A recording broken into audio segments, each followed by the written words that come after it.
एक खूबसूरत से जंगल में कालू नाम का बहुत ही शरारती कौवा रहा करता था। उसके साथ साथ उसकी पत्नी गोरी भी रहती थी। जैसा कालू शरारती था, उसकी पत्नी भी कुछ कम नहीं थी। उसके हर काम में उसका साथ देती थी। एक दिन कालू बोलता है, गोरी गोरी मुझे बहुत भूख लगी है और पता नहीं ये समोसे की खुशबू कहाँ से आ रही है। तुम ज़रा बताओ समोसे की खुशबू कहाँ से आ रही है। ये सुनकर गोरी बोलती है, कालू जी ये समोसे की खुशबू मुझे लगता है टूनी चिड़िया के घर से आ रही है, वही समोसे बना रही होगी। इधर टूनी चिड़िया अपनी बेटी के लिए समोसा बना रही थी क्योंकि उसके बेटी को बहुत भूख लगी थी। टूनी बोलती है, रुको बेटी ज़रा रुको, बस समोसा बनने ही वाले हैं। लेकिन इधर कालू और गोरी प्लान बना रहे थे समोसा चोरी करने के लिए। गोरी बोलती है, कालू जी चलो हम दोनों मिल करके इसके समोसे को चोरी कर लेते हैं, फिर टूनी चिड़िया हाथ मलते रह जाएगी और हम लोग पेट भर करके खा लेंगे। गोरी की बात सुनकर कालू बोलता है, गोरी वो सब तो बात ठीक है, लेकिन चोरी कैसे किया जाए। अच्छा सुनो, तुम चोरी करने के लिए जाओ, बाकी का मुझ पर छोड़ दो। मैं नाटक करता हूँ कि घर में आग लग गई है, सब पक्षी आ जाएंगे तो तुम उधर से चोरी कर लेना, उन लोगों को पता भी नहीं चलेगा कि चोरी किसने की है। गोरी इस बात पर इत्तेफाक कर लेती है और वो वहाँ से समोसा चोरी करने के लिए चली जाती है और मन ही मन में बोलती है, अरे आज तो हम लोग फिर चोरी करके खाएंगे, मज़ा ही आ जाएगा। ज़िंदगी ऐसे चले तो कितनी अच्छी बात है, हम लोगों को काम करना ही नहीं पड़ेगा। गोरी कौवी समोसा चोरी करने के लिए चले जाती है। इधर कालू अपने घर में बोलता है, बचाओ बचाओ घर में आग लग गई, कोई है मुझे बचाओ, मेरे घर में आग लग गई, मैं जल कर के मर जाऊंगा, मुझे बचा लो। उसकी आवाज़ पूरे जंगल में गूंज रही थी। इधर रानू चिड़िया बोलती है, अरे इस कालू के घर में आग कैसे लग गई, अभी तो कालू ने खाना भी नहीं बनाया होगा, ये कोई टाइम है खाना बनाने का, चलो जाकर देखती हूँ कैसे आग लग गई, और आग अगर लगी है तो बुझा भी देंगे। ये बोलकर रानू चिड़िया चले जाती है कालू के घर। इधर कबूतर भी जा रहा था, वो भी सोचता है चलो वो तो मेरे पड़ोसी है, उसका हेल्प कर देता हूँ। इधर कालू कौवा का दोस्त भोलू भी जाने ही वाला था।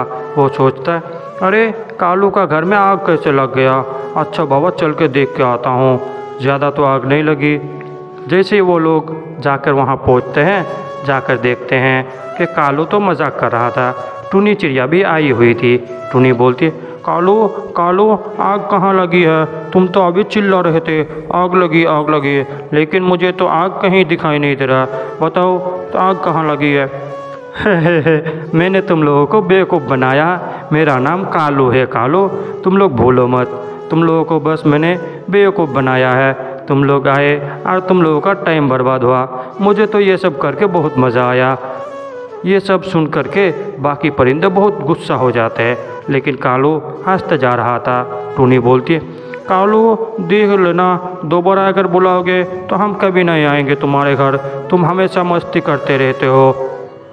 इधर ये लोग कालू को डांट कर अपना घर वापस चले जाते हैं। उधर गोरी कौवा टूनी के घर जाकर समोसा चोरी करके लेके आ जाती है, लेकिन टूनी चिड़िया तो उसके घर गई हुई थी उसकी मदद करने के लिए, इसलिए उसको कुछ पता ही नहीं चलता है। जैसे ही गोरी घर आके पहुंचती है तो कालू बोलता है, गोरी गोरी तुमने तो कमाल ही कर दिया, समोसा उठा ले आए।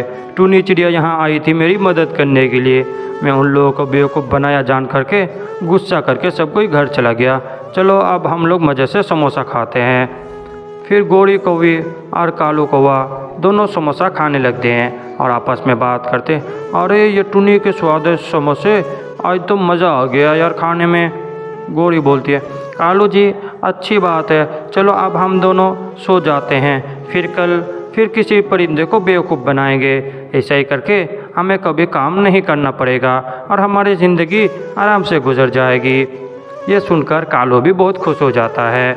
गोरी कौवी और कालू चुपचाप रात को सो जाते हैं और सुबह होने का इंतज़ार करने लगते हैं। जैसे ही सुबह होती है फिर कालू के दिमाग में और एक तूफ़ानी आइडिया आता है। कालू बोलता है, गोरी आज मैं जंगल में जाकर चिल्लाऊंगा कि चील मुझे मारने आया है, तुम्हें इसी मौके पर तुम जाकर सब पक्षियों के घर से खाना चोरी करके लेके आना।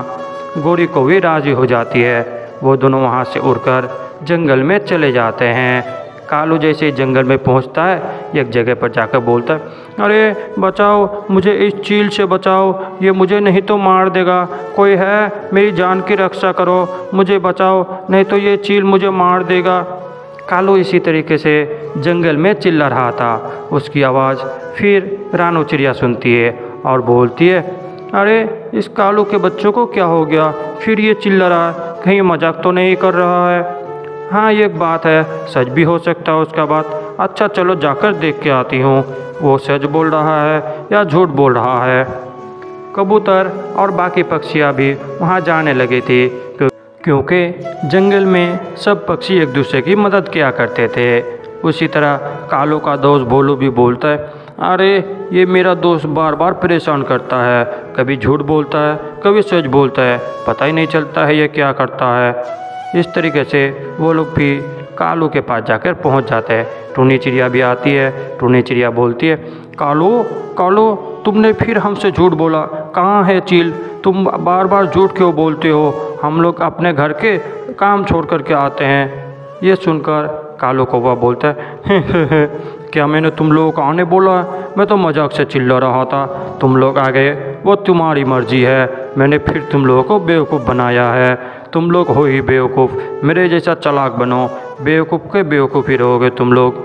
ये बात सुनकर टूनी चिड़िया बोलते है, देखो कालू हम लोग बेवकूफ़ नहीं है, तुम हमारे जंगल के हो इसीलिए तुमसे हमें प्रेम है, नहीं तो तुम मर भी जाते तो हमें कोई फ़र्क नहीं पड़ता, इसीलिए सब पक्षी आ गए हैं। इधर गौरी को भी टूनी के घर और बाकी पक्षियों का घर जाकर खाना चोरी करके लेके आ जाती है। और कालू कौवा और गौरी कौवी दोनों बैठ कर के बात करते हैं और कहते हैं, अरे आज तो खाने में मज़ा ही आ गया, अब फिर हर दिन हम लोग ऐसा ही करेंगे।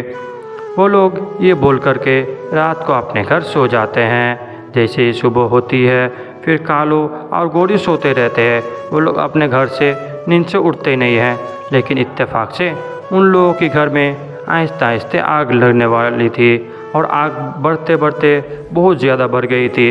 लेकिन कालू और गौरी अभी भी सो रहे थे। उन लोगों को पता ही नहीं चलता है कि आग कैसे लगी है। जैसे ही ज़्यादा गर्मी हो जाती है तो कालू को थोड़ी थोड़ी महसूस होने लगी थी, इसलिए कालू गौरी को उठाता है और दोनों उठ कर बैठ कर देखते हैं कि चारों तरफ आग लगी है, बाहर जाने के लिए कोई रास्ता भी नहीं है। तो गौरी बोलती है, कालू कालू देखो चारों तरफ आग लग गई है, अब बताओ हम लोग इस आग से कैसे बचेंगे, अब तो पक्षी हमारी मदद कर सकते हैं, नहीं तो हम मर जाएंगे। गौरी तुम सही बोल रही हो, ठीक है चलो हम दोनों मिलकर अभी पक्षियों को बुलाते हैं, नहीं तो ये आग हमें जला करके राख कर देगी और हम लोग यहीं मर कर रह जाएंगे। वहाँ कालू और गौरी फिर चिल्लाने लगते हैं, आग आग। लेकिन टूनी चिड़िया बोलती है, अरे ये कालू फिर इतनी रात को मजाक कर रहा है, इसको तो और कोई काम ही नहीं है, हमेशा ये मजाक के मूड में रहता है, चलो खैर उसको चिल्लाने दो। वो सो जाता है। इधर कबूतर भी बोलता है, ये कालू मजाक कर रहा था, इसलिए कबूतर भी अपना घर छोड़कर नहीं जाता है। कालू का दोस्त भी यही सोच रहा था कि हर बार कालू मस्ती करता है तो इस बार भी मस्ती ही कर रहा होगा, इसलिए कालू भी नहीं जाता है। रानू चिड़िया वो भी कह रही थी, अरे ये कालू को तो मजाक ही सोच रहा है, हमेशा वो झूठ बोल के हम लोगों को बुलाते रहता है, फिर हम लोगों की बेइज्जती कराता है, इस बार मैं नहीं जाऊंगी मदद करने। कोई भी पक्षी नहीं आते हैं। आग आहिस्ते आहिस्ते बढ़ रही थी। कालू और गौरी के बदन में आग लगने लगा था। कालू और गौरी जल रहे थे। वो लोग बहुत चिल्ला रहे थे मदद के लिए, लेकिन कोई नहीं आता है और दोनों जल करके राख हो जाते हैं। ऐसे ही फिर वो दिन गुजर जाती है, रात हो जाती है और फिर सुबह हो जाती है और बाकी पक्षी जंगल में जमा हो जाते हैं। सब पक्षी बोलते हैं, देखो आज मजाक मजाक में ही कालू की जान चली गई, आज अगर वो मजाक नहीं किया होता तो उसकी जान नहीं जाती, उसको झूठ नहीं बोलना चाहिए था। दोस्तों, इस कहानी से हमें सीख मिलती है कि हमें कभी भी झूठ नहीं बोलना चाहिए, अन्यथा वो हम पर ही बुरा असर कर सकती है। इसीलिए दोस्तों, आप सभी से निवेदन है कि हमेशा सच कहो और सच के साथ डटे रहो। चाहे दुनिया एक तरफ हो जाए और आप अकेले एक तरफ हो जाओ, लेकिन सच का रास्ता कभी मत छोड़ना। और दोस्तों, वीडियो पसंद आए तो वीडियो को लाइक करके चैनल को सब्सक्राइब कर दे। फिर मिलते हैं एक न्यू वीडियो में एक नई कहानी के साथ। आप सब सदा खुश रहिए।